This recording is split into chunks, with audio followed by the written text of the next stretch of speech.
Assalamualaikum warahmatullahi wabarakatuh. Selamat bertemu lagi dengan channel 3 Studio Bosku. Pada saat ini kita sedang dalam perjalanan dari Padang menuju Solok.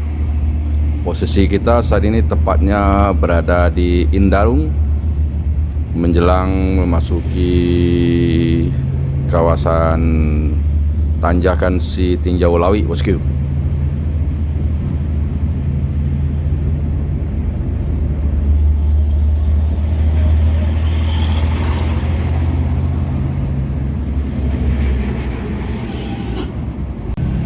Menjelang panorama 1 di tanjakan Si Tinjau Lawi, terlihat di depan ada satu unit ANS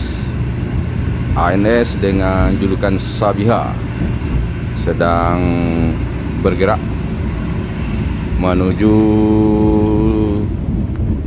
Solok melewati tanjakan Si Tinjau Lawi. Bersama ANS Sabiha ini kita akan mencoba menaiki tanjakan Si Tinjau Lawi bosku, dengan tantangan-tantangan dan kelokan-kelokannya yang sangat ekstrim. Untuk itu ikuti terus video ini sampai selesai.